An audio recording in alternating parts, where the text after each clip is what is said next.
Okay, so I have decided to stop using the solar tracker that has given me so much trouble and has actually been down for quite a while.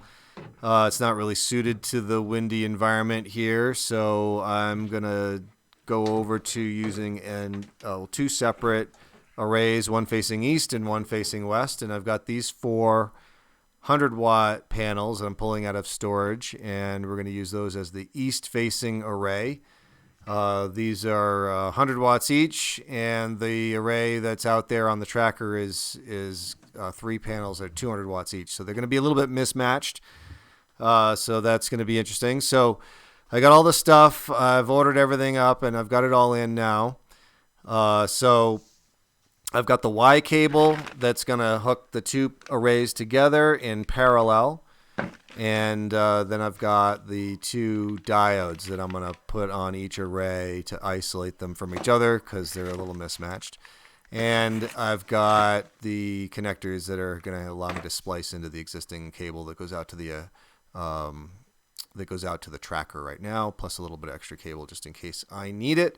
So I bought the diodes just because the arrays are not the same, and I figured it couldn't hurt anything. So I figured I'd put those in there to help isolate things.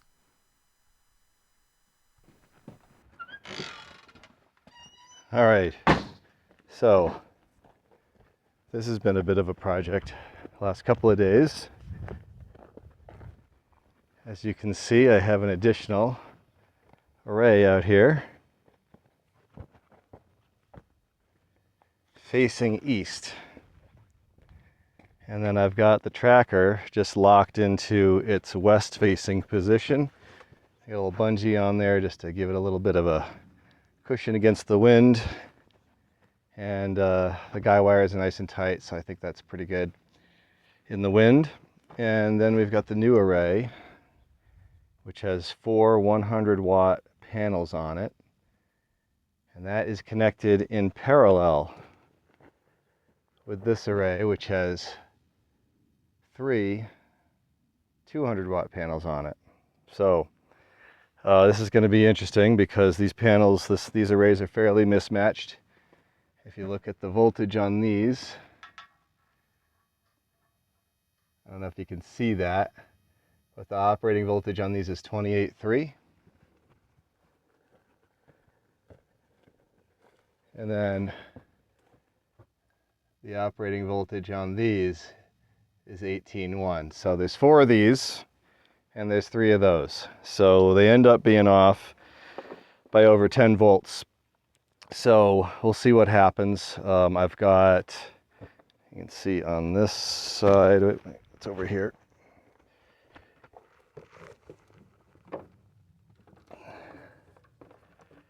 I've got the diodes in place here in line with the positives.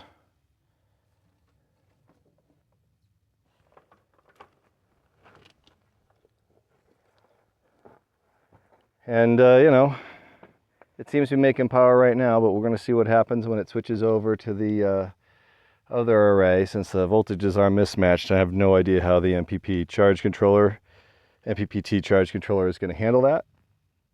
So we'll kind of watch it and see what it does for power.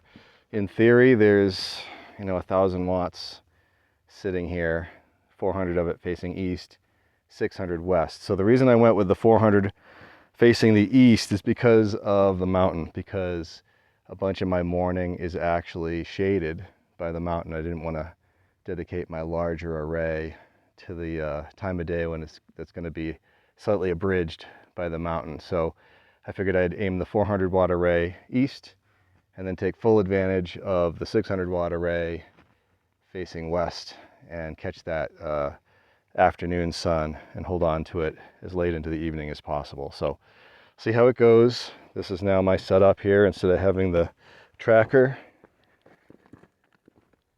we've got the two arrays, and I know that the new array might partially shade the array for the hot water heater for some of the day, but that's okay. I make plenty of hot water.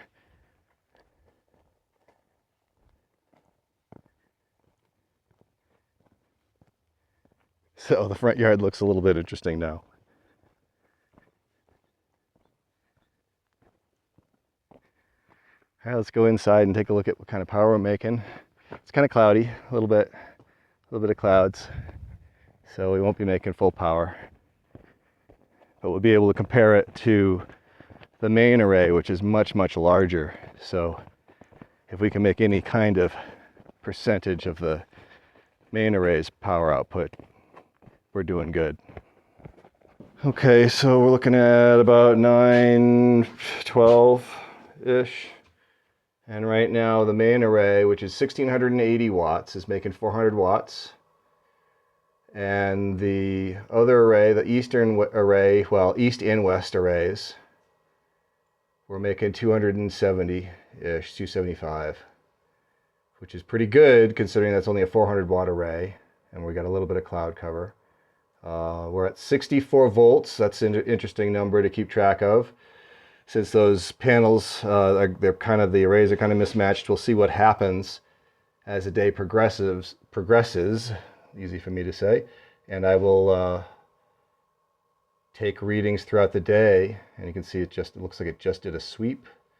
The MPPT just did a voltage sweep. It looks like it settled on 60, low 60s, 63, 62 volts, 300 watts, so it's going up. It's getting closer to its 400 watt capacity, so that's actually really good. I'm impressed with that. So hopefully when we get over to the afternoon, that 600 watt array will also do well and not be crippled in some way by my new configuration. So 475, 480 on the main array, 1680 watt array, 330-ish, 330, right around there. Now it's dropping down a little bit on the other array, the east array. So I assume no power is coming off of the west-facing array right now. It remains to be seen what happens on a cloudy day with those, because the direction of the sun makes much less difference on a cloudy day. So we'll see what happens. It's getting interesting now because the sun is high enough so both arrays are in the sun. We're making more than 400, which is the limitation of that small array that's facing east. So we're making more than what that thing can produce. We're making 1,000, just over 1,000 watts in the main array. And the interesting part is the voltage coming in on the east-west arrays is only 55 volts. And we're making 450-ish, 445. I already made 600 watt hours for the day. So it's not even 11. So we're just getting high enough in the sky now with the sun so that both of those arrays are starting to see a little bit. So when it gets to noontime, we'll take a look again, and that should be pretty interesting. All right, so first reading, we're at about 56 volts, making about 451 watts as compared to 1,000 on the main array.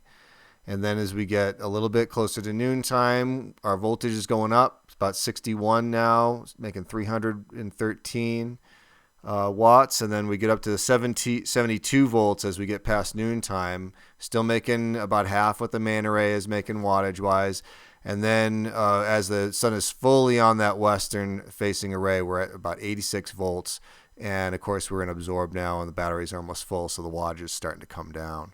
So I'm thinking this is a pretty successful project. The salvaged rack I got and the old 400 watts worth of panels I just pulled out of storage. Nothing really cost me much to set this up. So we're making power first thing in the morning, and we're holding on to that power pretty late into the evening. So it seems like we've got a pretty successful setup here, even though it may not be the prettiest arrangement in the world.